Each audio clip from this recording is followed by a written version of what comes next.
Times news channel देख रहे आप सभी दर्शकों का बहुत बहुत स्वागत है। मैं हूं आपके साथ रमनदीप कौर। इस वक्त की बड़ी खबर आ रही है यूपी के शाहजहांपुर से। क्या है पूरा मामला, देखने के लिए बने रहिए हमारे बंधुओं। मुसलमानों से हमें परहेज है, क्योंकि उनका लगभग सब काम हमसे उल्टा उल्टा है। इसीलिए हम उनको अपने से भिन्न समझते हैं। 99 बातों से सहमत नहीं है उनकी, लेकिन एक बात ने हमको प्रभावित किया। कौन सी बात ने, आपको हम बताना चाहते हैं। हम काशी में थे, काशी में मंदिर तोड़े जा रहे थे भाजपा गवर्नमेंट के द्वारा। यही योगी जिसको आप लोग साधु संत कहते हो, हम तो हुमायूं का बेटा अकबर कहते हैं, हम तो औरंगजेब कहते हैं। ये नहीं है हिंदू कहने के लायक। ये मंदिर तोड़ने का समर्थन करने वाला आदमी है। 150 से ज्यादा मंदिर तोड़ दिए गए, एक शब्द नहीं निकला इसके मुंह से, इसलिए कि इसकी मुख्यमंत्री की गद्दी ना चली जाए। मुख्यमंत्री की गद्दी को महत्वपूर्ण समझने वाला पौराणिक मूर्तियों के सामने क्या हिंदू हो सकता है? वो सत्ता लोलुप है, वो हिंदू नहीं है। इसलिए हमने आवाज उठाई कि भाई ये गलत हो रहा है, ये ठीक नहीं हो रहा है। और हम निकले, हमने आह्वान किया कि जो हमारे साथ आना चाहते हैं वो निकलिए। काशी की हर गली में बंधुओं हम गए। 750 किलोमीटर की यात्रा हमने गली गली में की। जो मोबाइल कदम नापता है उसी से पता चलता है। जब हमने 40 दिन की यात्रा पूरी की तो हमने देखा 750 किलोमीटर हो गए थे। काशी की कोई गली नहीं बची। 40 दिन तक नंगे पांव हमने यात्रा की मंदिरों को बचाने के लिए। 85 हिंदू हम पहले दिन निकले थे और अंतिम दिन 100 भी नहीं हो पाए। बीच के किसी भी दिन 100 से ऊपर हिंदू हमारे साथ नहीं आए। नए जरूर आए, लेकिन पुराने हट गए, ये कह करके कि हमारे ऊपर दबाव आ रहा है, हम नहीं रह पाएंगे आपके साथ। हमने कहा बिल्कुल हट जाओ, हम तुमको खतरे में नहीं देखना चाहते हैं। फिर कुछ नए आए, लेकिन 100 से ऊपर कभी नहीं हुए। 40 दिन में एक दिन भी। ये हमने हिंदुओं तुम्हारी हालत देखी है। और फिर उन्हीं मंदिरों को तोड़ने के समय में, जिसको वो लोग मस्जिद कहते हैं, हम तो नहीं मानते उसको मस्जिद। ज्ञान वापी का हमारा मंदिर, एक बुलडोजर रात को काम कर रहा था 10 बजे, उसका जो पंजा है वो ऐसे घूमा मंदिर तोड़ते तोड़ते, और वो ऐसे घूम के कहीं मलबा रख रहा था और ऐसे आ रहा था, मस्जिद की 3 ईंटें गिर गई उससे। वो तथाकथित मस्जिद, उसकी 3 ईंटें बंधुओं गिर गई। असली कहानी बता रहे हैं। 10 बजे ये घटना हुई। 11 बजे 10,000 मुसलमान उस जगह को घेर चुके थे। 11 बजे 10,000 मुसलमान।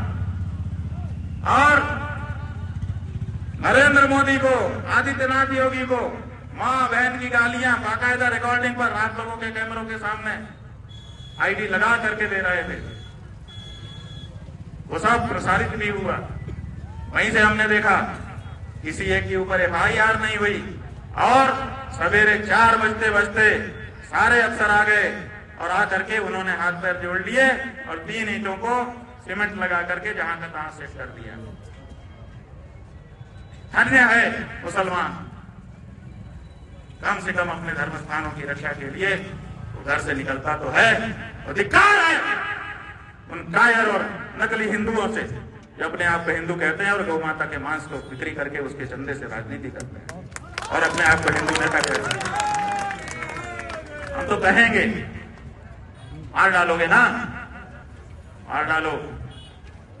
ये धरती खाली नहीं रहती है, कोई न कोई फिर पैदा हो जाएगा और तुम्हारी नाक में फिर नकल कर देगा। ये सत्य मरता नहीं है।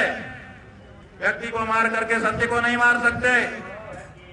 हमने बार बार आवाज उठाई है, आज भी उठा रहे हैं, आगे भी उठाएंगे। तुम्हारे द्वारा किए जा रहे इस अपमान से हम परेशान नहीं है। हमको तो आप मौका दे रहे हो, हमारा जितना अपमान करोगे उतना हमको मौका मिलेगा अपनी बात कहने का। इसलिए इस बात पे विचार करो। आप बंधुओं, हम अंतिम बात बताएंगे, उसके बाद विराम लेंगे। और वो अंतिम बात यह है कि हम परिचय कराना चाहते हैं आपका। उसके लोगों ने उसको हाथी से उतार लिया। सेना ने समझा कि वो मारे गए, परिणाम युद्ध हार गए और भारत पर मुगलों का राज हो गया। अंतिम हिंदू राजा था यह मुगल। तो हमने इतिहास पढ़ा हुआ है कि जनता की नजर से अगर दूर गए तो शत्रु अपना काम कर देगा। तो हम इस पालकी पर बैठे रहे और पालकी पर बैठे रहने के कारण हम आज बचे हुए और आपसे बातचीत करने के लिए उपलब्ध हैं। इसी पालकी ने हमको बचाया है। और बंधुओं, ये पालकी कोई शौक की चीज नहीं। आपके प्रधानमंत्री अगर आपके नगर में आते हैं और बहुत सारी भीड़ उनको देखने के लिए आती है, तो आज भी परंपरा है कि वो एक खुली गाड़ी के ऊपर खड़े होते हैं ऊंचाई पर और वो गाड़ी चलती है। क्या आप कह सकते हैं कि आपका प्रधानमंत्री शौक रखता है ऊंची गाड़ी पे चढ़ने का? क्या सारे प्रधानमंत्री ऐसे शौकीन है? नहीं, ये शौक नहीं है, ये जरूरत है।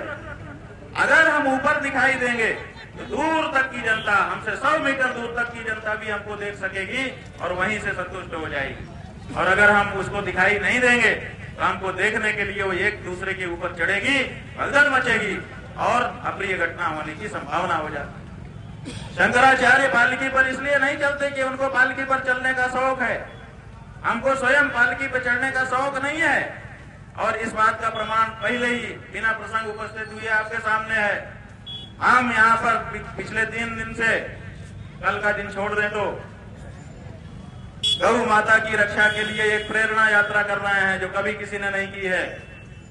आपके जो 5000 कैंप लगे हुए हैं, उन 5000 कैंप के सामने पैदल चल के नंगे पांव जा रहे हैं। कभी गया है कोई शंकराचार्य किसी साधु महात्मा के घर के सामने, उसके शिविर के सामने?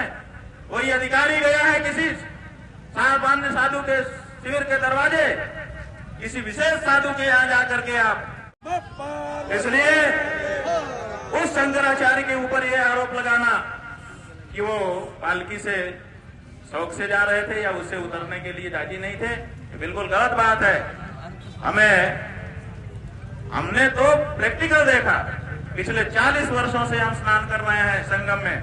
हमारे गुरुजी पहले यहीं शिविर में रहते थे, यहीं से स्नान के लिए जाते थे। उस समय उनके लिए गाड़ियां जाती थी, प्रशासन की व्यवस्था होती थी। लेकिन जब गाड़ियों से वो शिविर से संगम जाते थे तब, और जब उनका स्वास्थ्य कमजोर होने लगा, मनकामेश्वर मंदिर से वो सरस्वती घाट से बोट में जाने लगे संगम स्नान करने के लिए, तब कभी भी लगभग हम उनके साथ नहीं गए। हम यहीं शिविर से, जो हमारे शिविर में रहने वाले हमारे गुरु भाई गुरु बहन होते थे, उनके साथ पैदल चल के नंगे पांव संगम जाते रहे और जैसे आम जनता स्नान करती है वैसे हम स्नान करते रहे।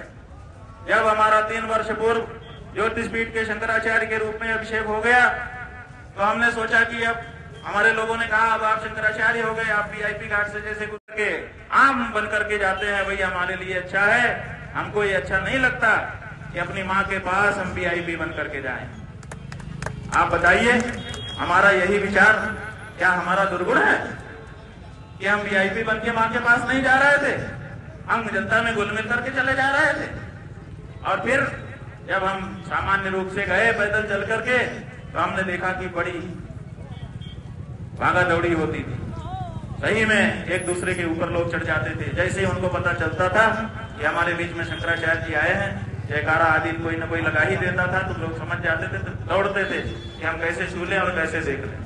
तो हमने देखा कि ये तो अव्यवस्था हो जाएगी। तो दूसरे वर्ष हमारे लोगों ने हमको सुझाव दिया कि अपने लोग पालकी से चलते हैं।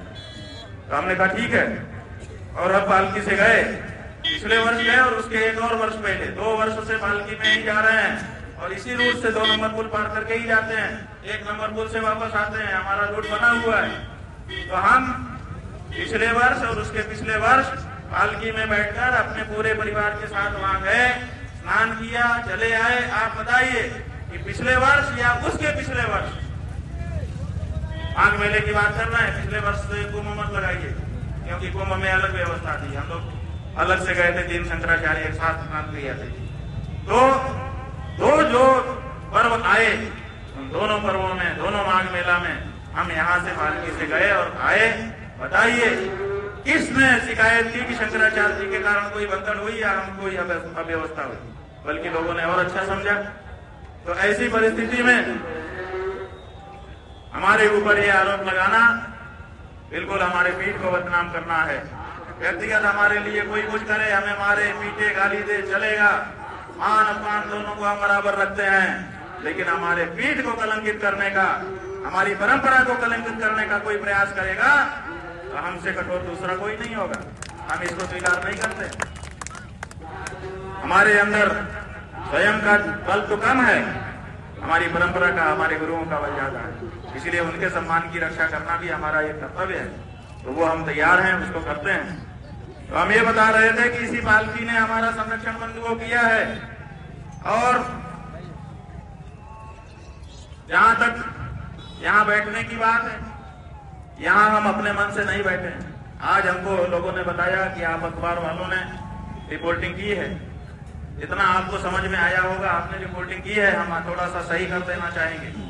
आपने ये लिखा है उनके द्वारा बताए गए के अनुसार कि शंकराचार्य नीचे उतरने को तैयार नहीं थे। हमने कहा कि परंपरा नहीं है।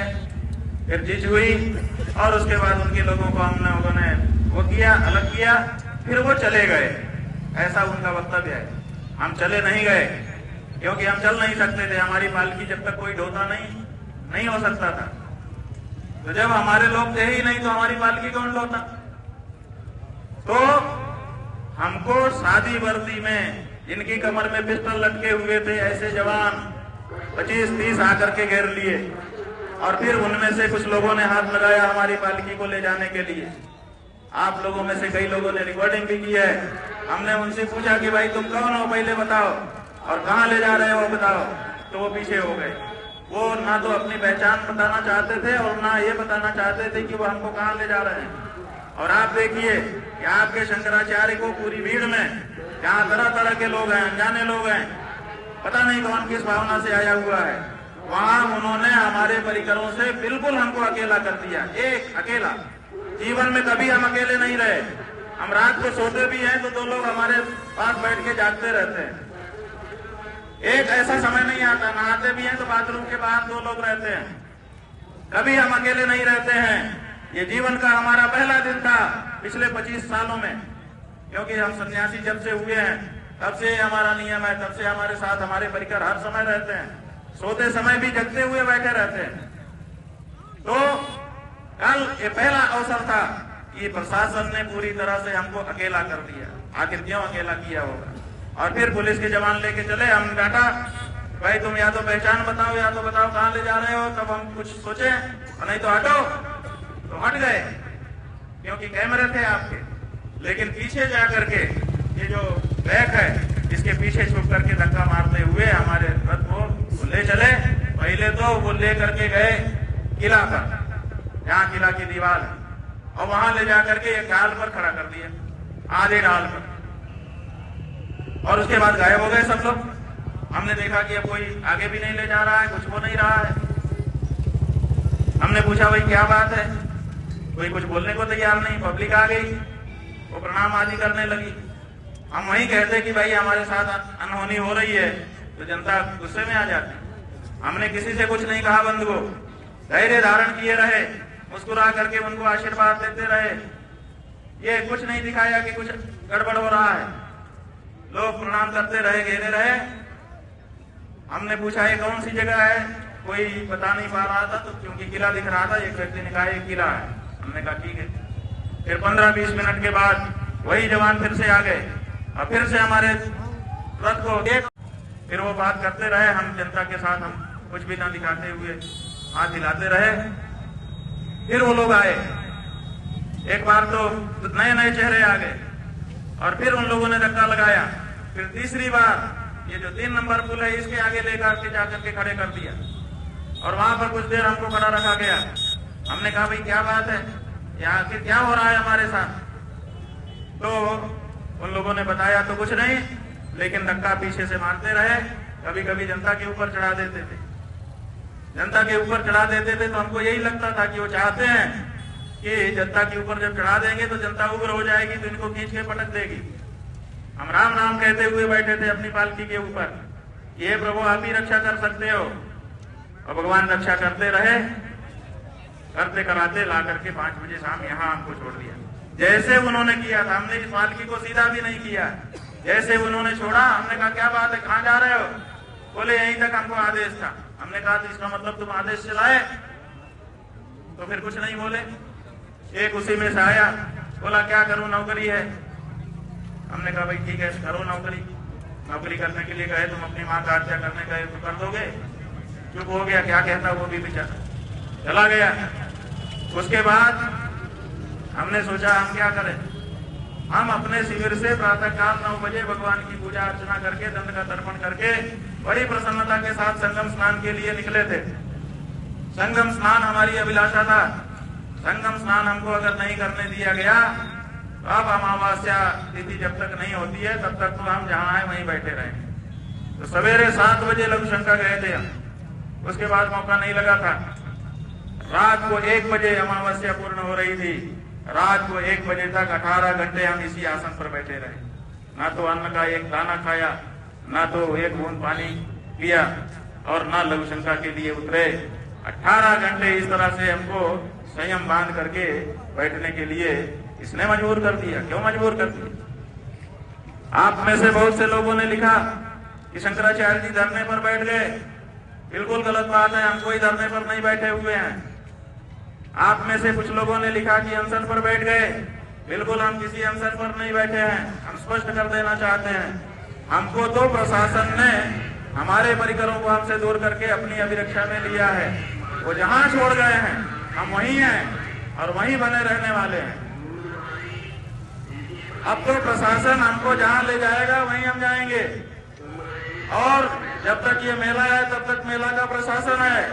हम हैं यहाँ पर बैठे हैं और जब मेला खत्म हो जाएगा तो दोबारा मेला लगेगा, दोबारा भी हम आएंगे। लेकिन शिविर का प्रवेश तब तक नहीं करेंगे जब तक ससम्मान न केवल हमको बल्कि हमारे 4 शंकराचार्यों के बारे में उनकी पालकी से जाने का, आने का प्रत्यक्ष प्रोटोकॉल तैयार नहीं कर दिया जाता है और क्षमा याचना नहीं कर दी जाती।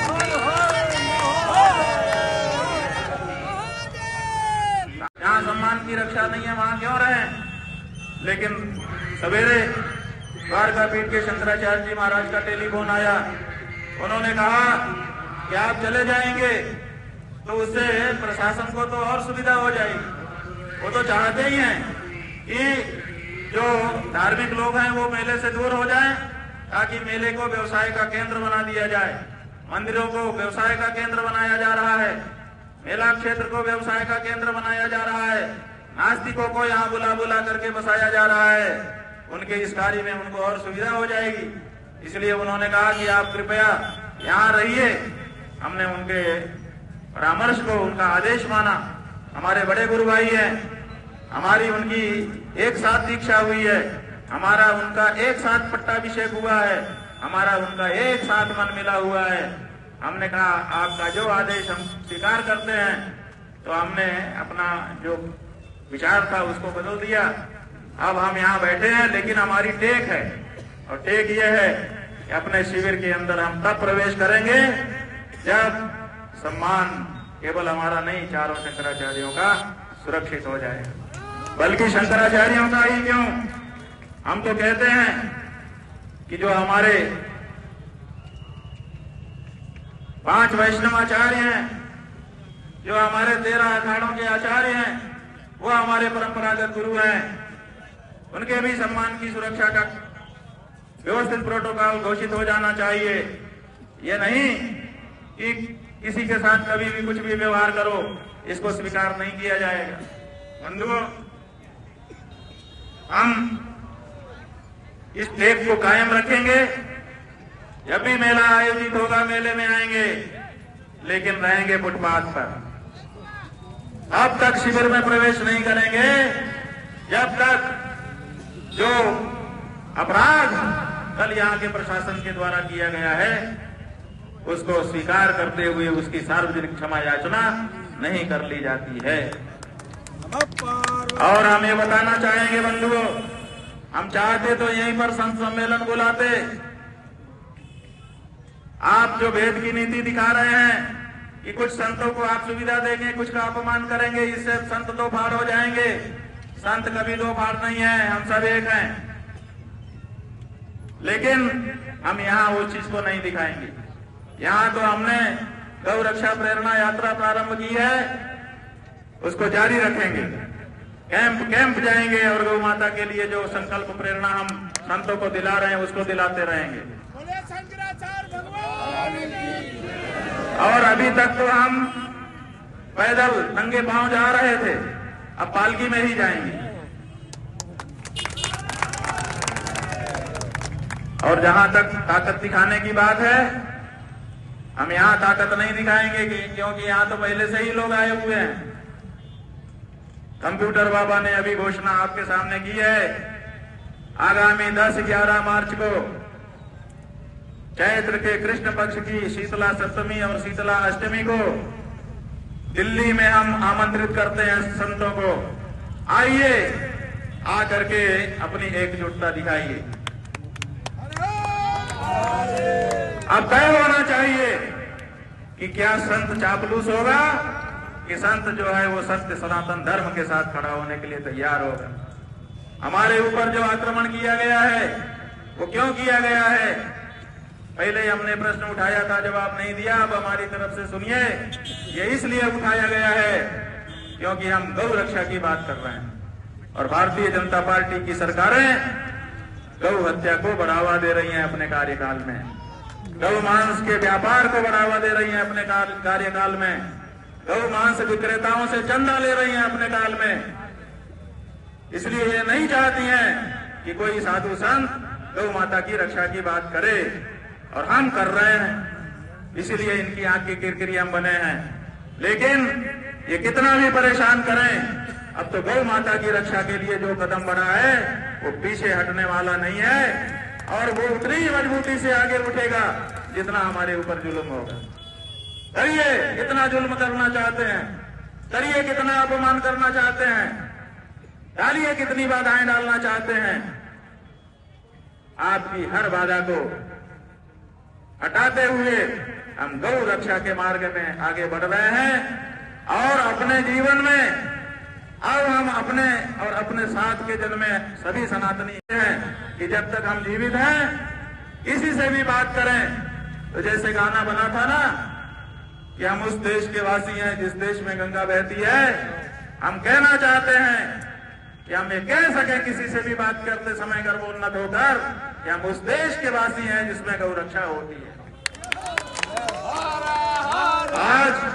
आज हम ये नहीं कह पाते। जब विदेशी आके हमारे सामने कहता है कि 100 करोड़ सनातन धर्मी तुम अपनी गाय माता की रक्षा नहीं कर पा रहे हो, तुम क्या करोगे, हम कुछ नहीं बोल पाते। और बंधुओं, मुसलमानों से हमें परहेज है क्योंकि उनका लगभग सब काम हमसे उल्टा है, इसीलिए हम उनको अपने से भिन्न समझते हैं। 99 बातों से सहमत नहीं है उनकी, लेकिन एक बात ने हमको प्रभावित किया। कौन सी बात ने, आपको हम बताना चाहते हैं। हम काशी में थे, काशी में मंदिर तोड़े जा रहे थे भाजपा गवर्नमेंट के द्वारा। यही योगी जिसको आप लोग साधु संत कहते हो, हम तो हुमायूं का बेटा अकबर कहते हैं, हम तो औरंगजेब कहते हैं, ये नहीं है हिंदू कहने के लायक। ये मंदिर तोड़ने का समर्थन करने वाला आदमी है। 150 से ज्यादा मंदिर तोड़ दिए गए, एक शब्द नहीं निकला इसके मुंह से, इसलिए कि इसकी मुख्यमंत्री की गद्दी ना चली जाए। मुख्यमंत्री की गद्दी को महत्वपूर्ण समझने वाला पौराणिक मूर्तियों के सामने क्या हिंदू हो सकता है? वो सत्ता लोलुप है, वो हिंदू नहीं है। इसलिए हमने आवाज उठाई कि भाई ये गलत हो रहा है, ये ठीक नहीं हो रहा है, और हम निकले। हमने आह्वान किया कि जो हमारे साथ आना चाहते हैं वो निकलिए। काशी की हर गली में बंधुओं हम गए। 750 किलोमीटर की यात्रा हमने गली गली में की। जो मोबाइल कदम नापता है उसी से पता चलता है। जब हमने 40 दिन की यात्रा पूरी की तो हमने देखा 750 किलोमीटर हो गए थे। काशी की कोई गली नहीं बची। 40 दिन तक नंगे पांव हमने यात्रा की मंदिरों को बचाने के लिए। 85 हिंदू हम पहले दिन निकले थे और अंतिम दिन 100 भी नहीं हो पाए। बीच के किसी भी दिन 100 से ऊपर हिंदू हमारे साथ नहीं आए।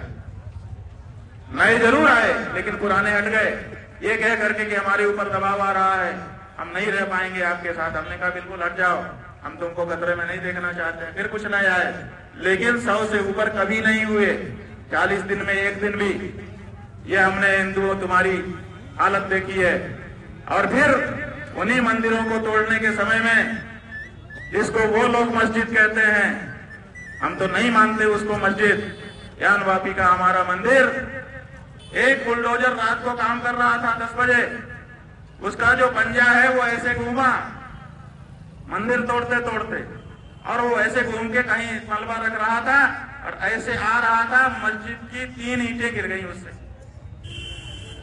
वो तथाकथित मस्जिद, उसकी 3 ईंटें बंदूकों गिर गई।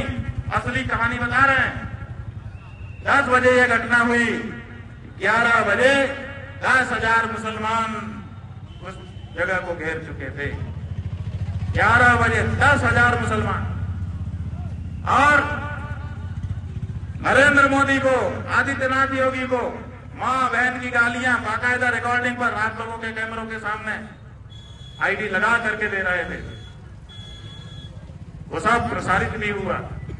वहीं से हमने देखा किसी एक के ऊपर FIR नहीं हुई, और सवेरे 4 बजते बजते सारे अफसर आ गए और आकर के उन्होंने हाथ पैर जोड़ लिए और 3 ईंटों को सीमेंट लगा करके जहां का तहां सेट कर दिया।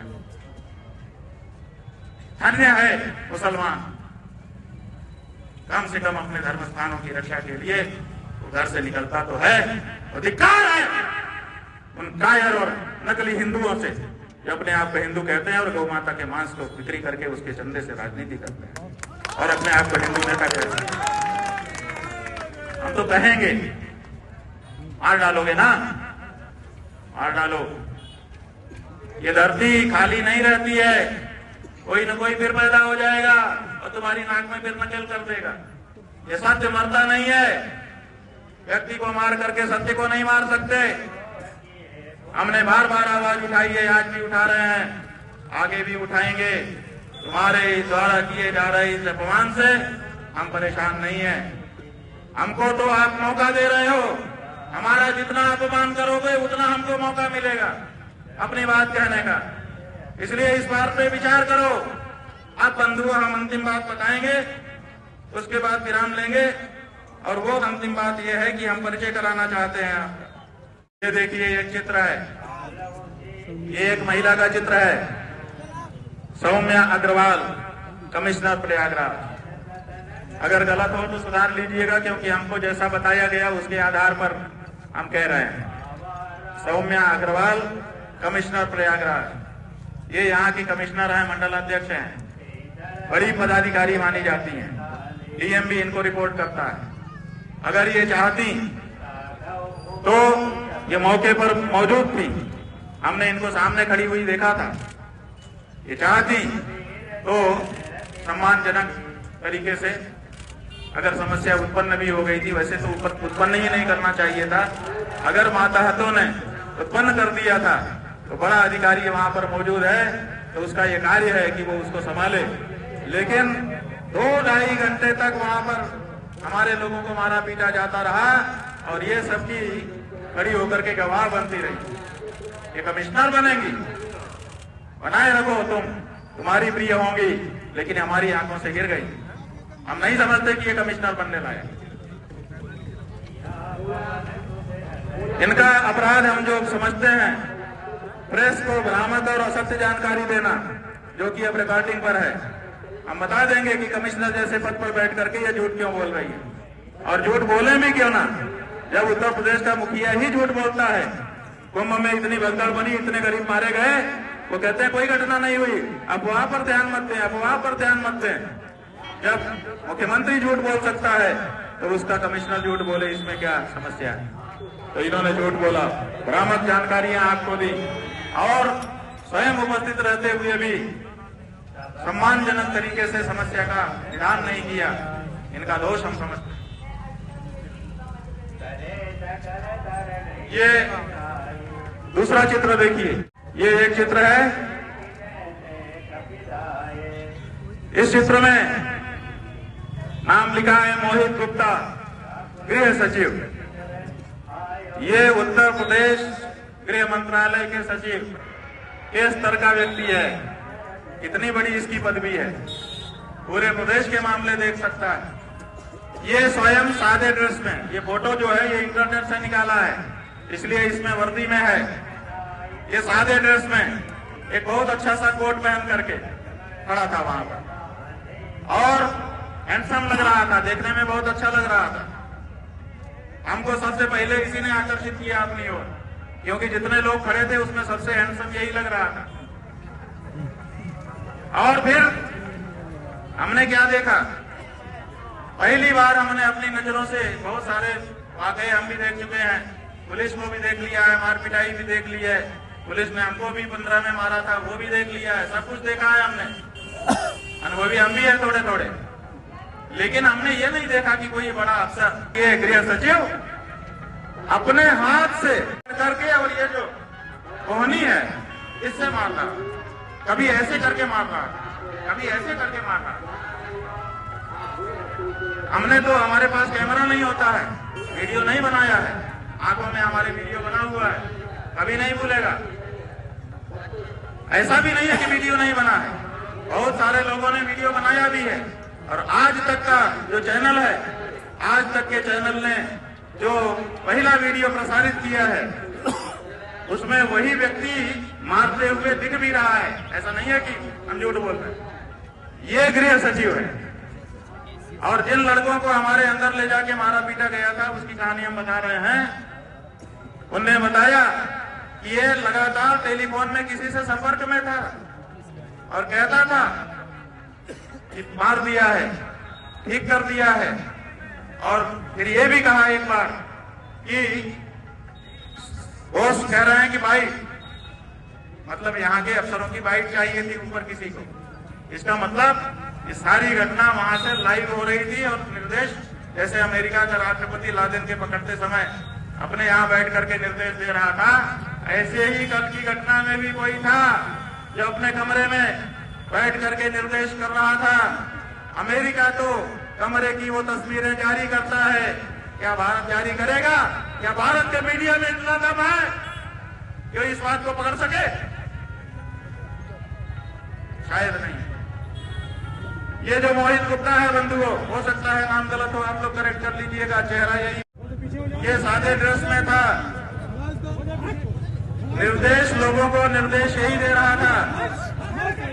ये देखिए शुरू हो गया, आए वहां के लोग भी यहाँ पर हैं। जो ये जो व्यक्ति है यही निर्देश दे रहा था और बच्चों को स्वयं इसने मारा, हमने स्वयं देखा। और ये कह रहा था, डरा रहा था तरह तरह के शब्दों। ये जो व्यक्ति है योगेंद्र कुमार, पुलिस आयुक्त प्रयागराज, ऐसा बताया है हमको लोगों ने, सही है कि नहीं? इसलिए उस शंकराचार्य के ऊपर यह आरोप लगाना कि वो पालकी से शौक से जा रहे थे या उससे उतरने के लिए राजी नहीं थे, ये बिल्कुल गलत बात है। हमने तो प्रैक्टिकल देखा, पिछले 40 वर्षों से हम स्नान कर रहे हैं संगम में। हमारे गुरुजी पहले यहीं शिविर में रहते थे, यहीं से स्नान के लिए जाते थे। उस समय उनके लिए गाड़ियां जाती थी, प्रशासन की व्यवस्था होती थी। लेकिन जब गाड़ियों से वो शिविर से संगम जाते थे तब, और जब उनका स्वास्थ्य कमजोर होने लगा, मनकामेश्वर मंदिर से वो सरस्वती घाट से बोट में जाने लगे संगम स्नान करने के लिए, तब कभी भी लगभग हम उनके साथ नहीं गए। हम यहीं शिविर से, जो हमारे शिविर में रहने वाले हमारे गुरु भाई गुरु बहन होते थे, उनके साथ पैदल चल के नंगे पांव संगम जाते रहे और जैसे आम जनता स्नान करती है वैसे हम स्नान करते रहे। जब हमारा 3 वर्ष पूर्व ज्योतिषपीठ के शंकराचार्य के रूप में अभिषेक हो गया तो हमने सोचा कि अब हमारे लोगों ने कहा अब आप शंकराचार्य हो गए, आप वीआईपी घाट से जैसे, बहुत ही हठधर्मी, बहुत ही दुष्ट प्रकृति का, और यही अनाउंसमेंट बार बार तरह तरह की करके हमको आक्रोश में लाना चाहता था। इसी ने कहा था कि बड़ी गर्मी चढ़ी है, अभी उतारता हूं। इसको गर्मी चढ़ी थी, ये कहता है बड़ी गर्मी चढ़ी है, अभी उतारता हूं। एक बार तो अच्छा मौका आया, ये अनाउंसमेंट कर रहा था कि तरह तरह के आरोप लगा रहा था कि आपका ये अपराध है, ये अपराध है, ये अपराध है कह रहा था। हमने कहा भैया तुमने अपना पक्ष कह लिया, जरा हमको तो हम भी अपनी बात बता। तो कहता है ये माइक हमारे लिए है, आपके लिए नहीं, तुम्हारे लिए नहीं। हमने कहा चलो भाई तुम्हारा प्रशासन का माइक अगर हमारे लिए है ही नहीं है कोई बात नहीं। और दूसरा एक अच्छा मौका आया, ये अनाउंसमेंट कर रहा था कि जहां पर बहुत भीड़ है वहां पर इन्होंने अपना रथ खड़ा कर दिया है, जिसके कारण पब्लिक को बड़ी दिक्कत हो रही है। हालांकि वहां नहीं हो रही थी, वो तो एक कोने में था स्थान। तो हमने उससे कहा कि अगर दिक्कत हो रही है तो जवानों को कहे कि वहां खड़ा करवा दो जहां खाली है। हमने क्या गलत प्रस्ताव किया? अगर इनको हमको बात भी करना था तो पहले आके यही तो कहना चाहिए था, महाराज जी जरा इधर कर ले, थोड़ा बात करनी, तो ये एकांत में ले जाते, ये समस्या ही ना उत्पन्न होती। कोई भी व्यवहारिक पुलिस वाला होता तो यही करता कि पहले कहता महाराज जी जरा इधर कर ले, अपने को थोड़ी बात करनी पड़ेगी व्यवस्था के संबंध में। तो हम मना कर देते, ले जाता एकांत में एक जगह पे खड़ा कर लेता, फिर जो भी होता। इन्होंने बीच रोड पे खड़ा किया और फिर हमारे ऊपर आरोप लगाने लगे। फिर क्या हुआ कि हमने कहा कि उठवा करके वहां रखो, तो बड़े अच्छे से कहा, हमको याद रहेगा कि पुलिस के कंधे इसके लिए नहीं बने हैं। बड़े गजब डायलॉग के अंदाज में कहा कि पुलिस के कंधे इसके लिए नहीं बने हैं। और फिर थोड़ा सा ऐसा शब्द कहा जो अच्छा नहीं लगेगा हमारे स्वयं के, हमारे लिए है, कुछ गाली सच बोल करके तुम्हारे लिए नहीं, इस तरह का। तो हमको लगा कि अरे वाह, पुलिस के कंधे थोड़े छोटे मोटे कामों के लिए नहीं है, बड़े कामों के लिए ही। और बाद में जब पुलिस वाले हमको लेकर के यहाँ तक आ गए, यहाँ से घुमाते वहां से घुमाते, तो हमको उसकी बात याद आती रही रास्ते में कई बार कि कहता था कि पुलिस के कंधे इसके लिए नहीं है और यही कर रहे हैं पुलिस वाले। ये जो बंधु था इसी ने कहा कि इसके साथ के सबको हटाओ और इसे नीचे उतारो। पहला आदेश इसी ने कहा था कि इसके साथ के सबको हटाओ और इसको नीचे उतारो, ये व्यक्ति। उसके बाद दो लोग और हैं, मध्यम कदकाठी का एक गोलमोल सा व्यक्ति, जैसे हमारे ये पत्रकार बंधु हैं लगभग इन्हीं की कदकाठी का। बताया गया ये यहाँ का जिलाधिकारी है मनीष कुमार वर्मा। हाँ इस साइड भी देख लो भैया, ये मनीष कुमार वर्मा, नाम गलत हो सही करवा दीजिए, जिलाधिकारी प्रयागराज। ये भी वहां पर उपस्थित है। जिलाधिकारी एक सम्मानित पद होता है, जिम्मेदार पद होता है। आशा की जाती है राष्ट्रपति को रोज आख्या भेजते हैं, ये वहां स्वयं उपस्थित थे। क्या इनको अपने विवेक शक्ति का प्रयोग करते हुए इस तरह के मामले पैदा होने देना चाहिए था, जिससे पूरे प्रदेश और पूरे देश में कोलाहल मचे? निश्चित रूप से ये जानबूझ करके ऐसा कर रहे थे। अगर ऊपर से इनको कहा गया था तब तो ठीक, तब तो आपके अच्छे सिपाही हैं, जो आप कहते हैं वो करते हैं, आज्ञाकारी हैं। आज्ञाकारी भी अच्छा माना जाता है कुछ मामलों में। लेकिन अगर ये आपको खुश करने के लिए कर रहे थे तो आप पे खुश होने से नहीं चलेगा। आपकी बड़ी किरकिरी भी इस मामले से हुई है। जो सिंधु सनातनी जनता है उसने आपके अपने शंकराचार्य के अपमान को अच्छे से नहीं लिया है। अभी तक हिंदू सनातनी जनता ने यह अधिकार पुलिस प्रशासन को और सरकारों को नहीं दिया है कि वो हम आचार्यों का अपमान करने की शक्ति प्राप्त कर लें। तो इनकी गलती यह है कि प्रेस में इन्होंने असत्य बातें, भ्रामक बातें फैलाई और मौके पर मौजूद रहने के बावजूद इन्होंने ऐसा कोई उपाय नहीं किया जिससे ये घटना इतनी बड़ी न बनती, बात का पतंगड़ न बनता। और बंधु, अब जो चित्र हम दिखा रहे हैं, जैसे किसी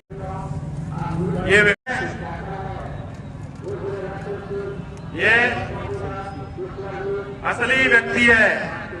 इसी ने सबसे पहले आके हमारी पालकी रोकी। इसी ने जब अंदर हमारे शिष्य ले जाए गए पुलिस द्वारा पकड़ के घसीट के, इसी ने उनको सबको मारा। अगर ये लोग चोटिल हैं, कितने लोग चोटिल हैं? लगभग सब इसी की मार से चोटिल है। यही सबको मार रहा था अंदर जाकर। जो ले जाया जाता था उसी को ये मारता था और बेरहमी से मारता था। इसका नाम बताया है, पहले बताया शक्ति और बाद में बताया कि कोई विनीत सिंह है। ये सीओ पद पर बताया जा रहा है। चेहरे से ही आप लोग जान जाएंगे, अगर जानते हो तो बता दीजिए, नहीं तो कोई बात नहीं है, चेहरा तो पक्का यही है। ये जो व्यक्ति है यही मारपीट कर रहा था, बुरा बर्ताव कर रहा था, मुंह से गालियां निकाल रहा था, और सबसे बड़ी बात, इसने लात से मारे, इसने घूसा मारा, इसने गिरा गिरा करके मारा, इसने छड़ी छीन करके हमारे ब्रह्मचारी की उस छड़ी से इनको मारा। इसने धमकी दी कि तुम्हारी जिंदगी खराब कर देंगे, और ब्रेन वॉश भी किया। हमारे एक दंडी सन्यासी को कहा कि डंडा लेकर के क्या घूम रहे हो, कुछ पढ़ो लिखो, बर्बाद हो जाओगे।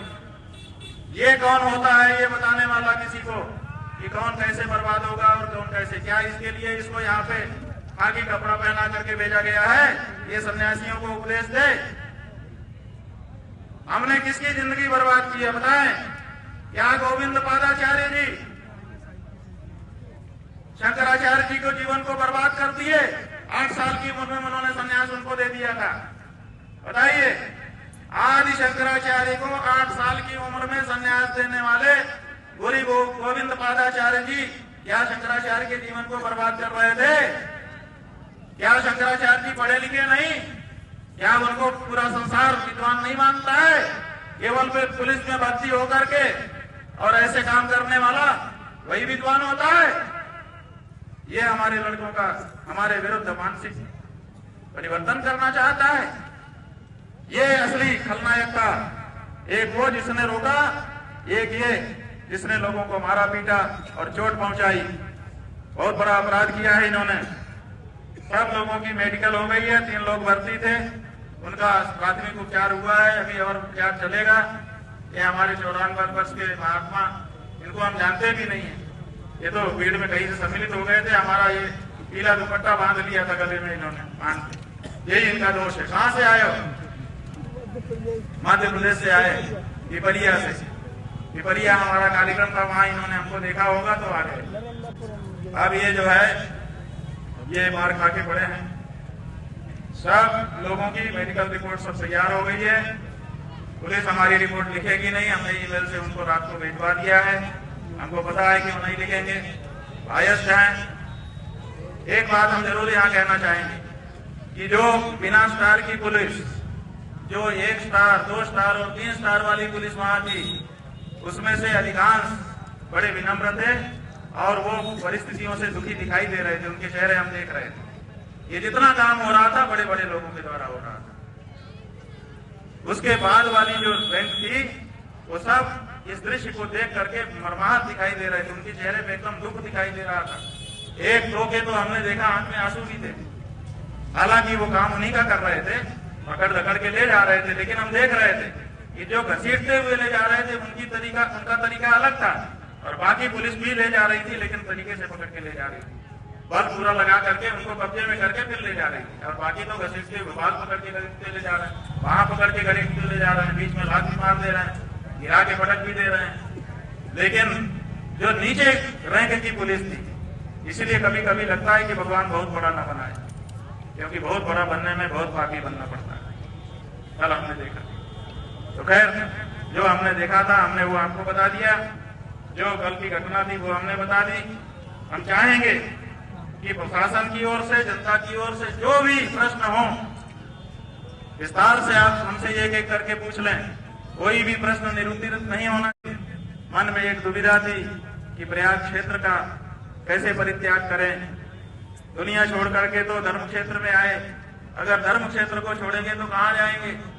और साथ ही साथ गंगा जमुना को कैसे छोड़ा जा सकता है, संगम तीर्थ को कैसे छोड़ा जा सकता है, प्रयागराज को कैसे छोड़ा जा सकता है, वेणी माधव को, मनकामेश्वर को, भरद्वाज ऋषि को कैसे छोड़ा जा सकता है। तो आज द्वारका के शंकराचार्य जी महाराज ने हमको टेलीफोन करके रास्ता बता दिया।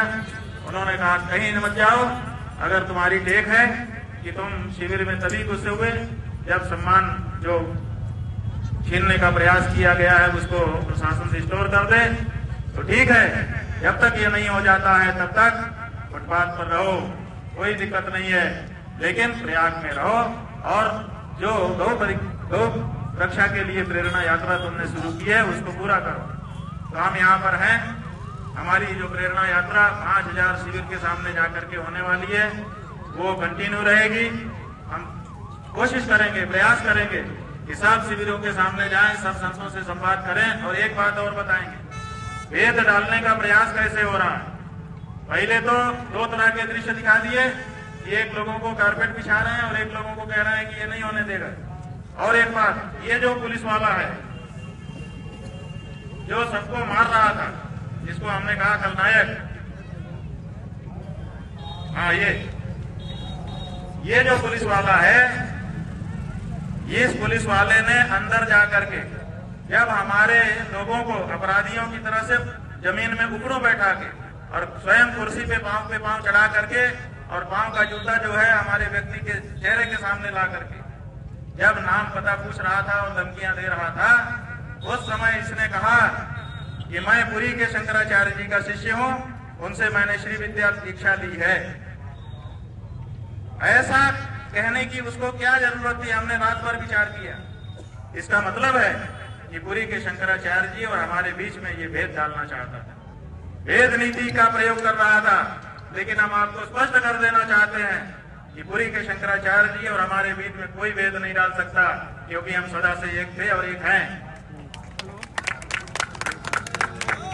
हमारी उनकी परस्पर की नाराजगी और हमारी उनकी परस्पर की है, लेकिन तीसरे को उसमें प्रवेश का कोई अधिकार नहीं है। पुरी के शंकराचार्य जी के एक शिष्य 3 बार रात को हमारे पास आए और उन्होंने कहा, महाराज जी चिंतित हैं कि आपने कुछ खाया। 40 वर्षों से उनके सानिध्य में हम रहे हैं, उनके चरणों की सेवा हमने की है, उनका प्यार हमने पाया है। इसलिए खबरदार जो कोई राजनीतिक पार्टी, खबरदार जो कोई प्रशासन, खबरदार जो कोई विभाग हम चारों शंकराचार्यों के बीच में कोई भेद डालने का प्रयास करें। तुम शंकराचार्य पुरी के शिष्य नहीं हो सकते। अगर भूल से दीक्षित हो भी गए हो तो जिस समय तुमने एक सब किया उसी समय तुम्हारा शिष्य तो समाप्त हो गया। अब आप हाँ, कुल 35 लोगों को इन्होंने डिटेन किया था और कुल 15 लोगों का मेडिकल हुआ है, जिनमें से 3 को भर्ती करना पड़ा था। ये आंकड़ा है। महाराज जी शिखा किसने उखाड़ी? शिखा पकड़ करके जो उठा करके ऐसे जैसे कपड़े को धोने के लिए किया जाता है, जो ऐसे पटक रहा था वो वही खलनायक था। विनीत सिंह ने शिखा उखाड़ी थी। हाँ जी गुरु जी, अभी आपने 2-3 बार एक शब्द का प्रयोग किया, हाँ। चापलूस संत। हाँ। क्या संत कभी चापलूस हो सकते हैं? पहली चीज। संत चापलूस नहीं हो सकते। दूसरी चीज, चापलूस संत का वेश धारण करके आ सकते। दूसरी चीज एक मिनट हाँ, आप इनको साफ कर लेंगे। इस माघ मेले में ऐसे चापलूस कौन कौन है? अभी तो आपने कुछ लोग के नाम, भाई हम अभी किसी का नाम नहीं जानते हैं, हाँ। लेकिन जब आप संतों में भेदभाव कर रहे हो, एक को जब वो समूह के साथ आ रहा है तो आप उसको पूरा प्रोटोकॉल दे रहे हो, जनता को साइड करा करके पूरा कॉरिडोर बना दे रहे हो, कौन है ऐसे लोग?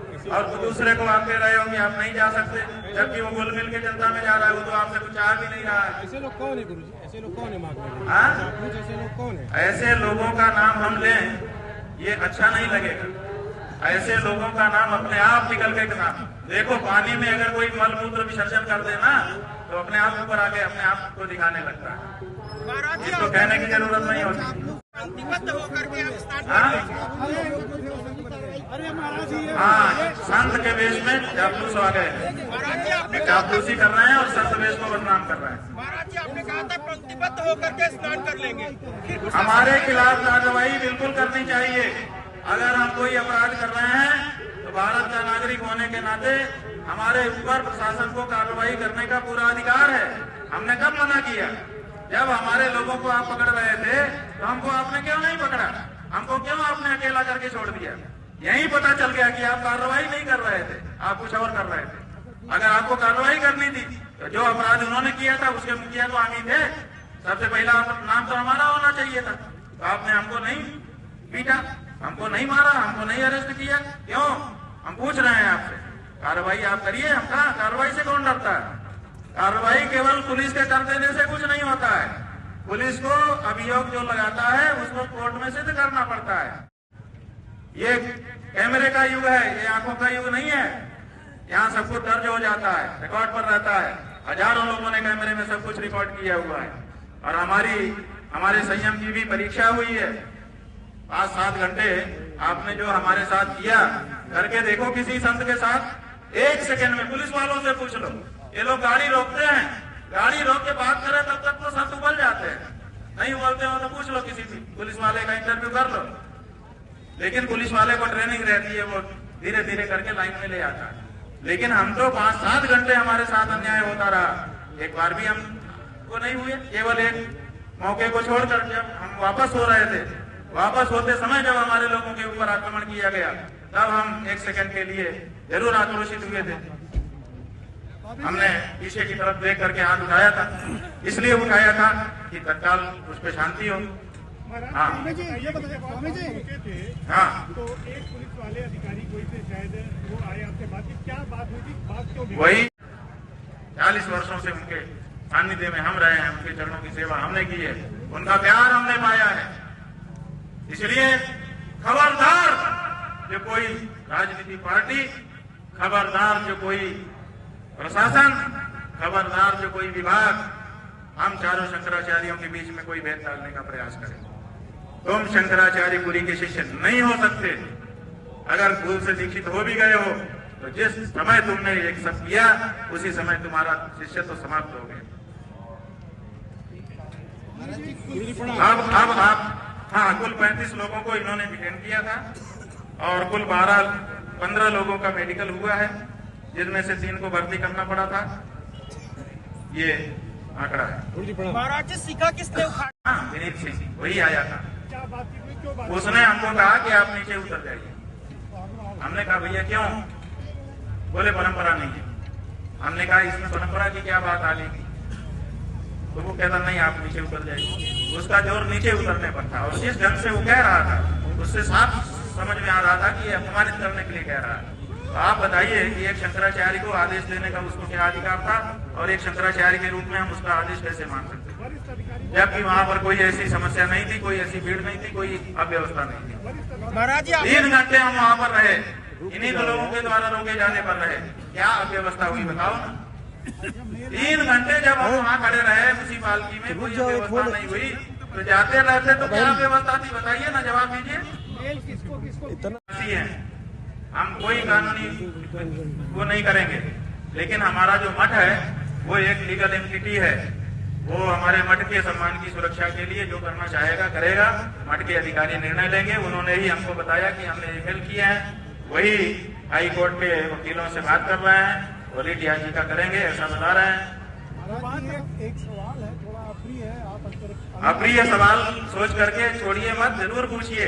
हमको आपके सही सवाल अच्छे लगते हैं, अप्रिय होने से हमें दिक्कत नहीं है। महाराज जी, सोशल मीडिया पे जब आपकी घटना की चर्चा चलती है तो कुछ लोग ये सवाल उठाते हैं कि आप शंकराचार्य नहीं है, हाईकोर्ट में, सुप्रीम कोर्ट। बात यह है कि हम अगर शंकराचार्य नहीं है तो इसका निर्णय कौन करेगा? सोशल मीडिया चलाने वाला फेसबुकिया निर्णय करेगा कि हम शंकराचार्य हैं कि नहीं।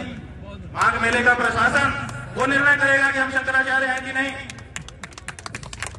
फकत मुरली बजाने से कन्हैया हो नहीं सकते, जिसे राधा कहे मोहन वही घनश्याम होता है। सुनो, शंकराचार्य वो है जिसको बाकी 3 पीठ के शंकराचार्य कहें कि शंकराचार्य है। तो बाकी 3 पीठ में से 2 पीठ के शंकराचार्य हमको शंकराचार्य कहते हैं। पिछले माघ मेले में हमको साथ लेकर के स्नान कर चुके हैं।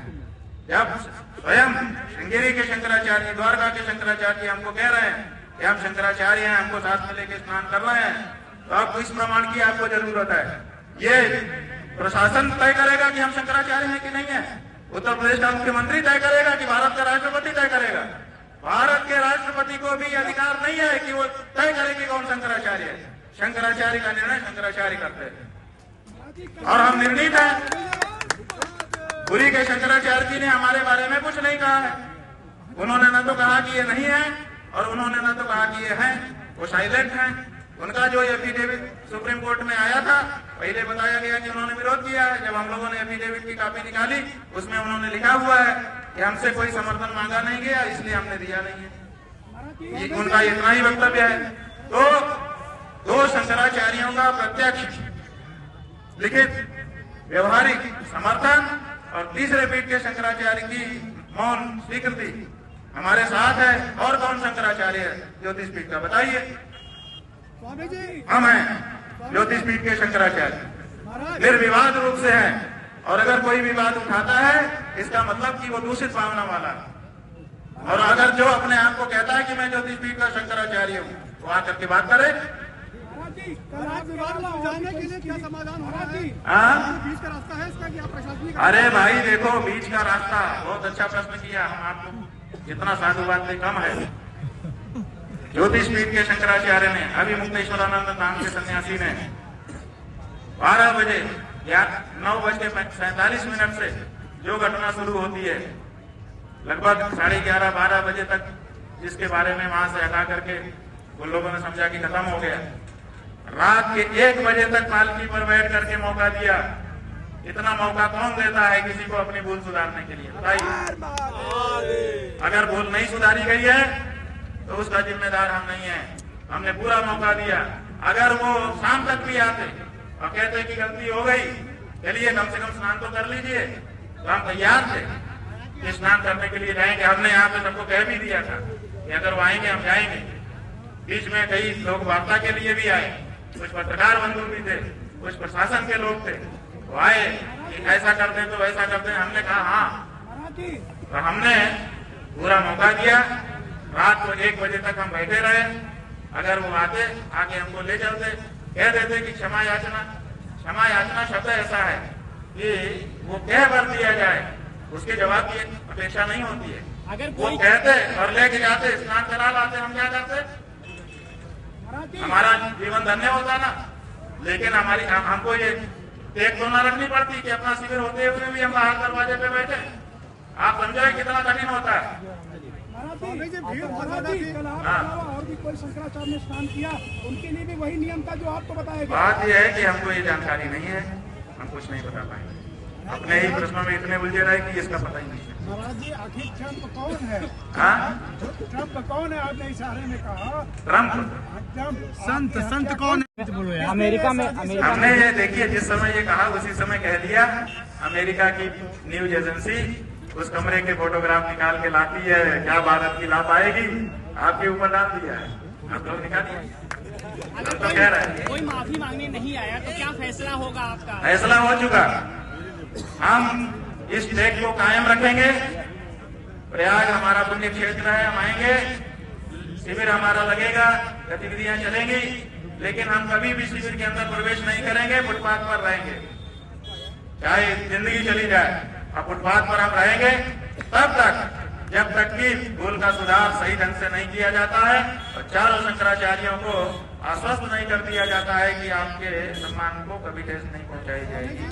महाराज जी, प्रशासन संतों को कुत्ते के झुंड में खेलते हैं। शंकराचार्यों के साथ शंकराचार्य होता है और कोई नहीं होता है। देखिए ना, विषय है कि नहीं। देश दुनिया की खबरों के लिए world media times news channel को सब्सक्राइब करें।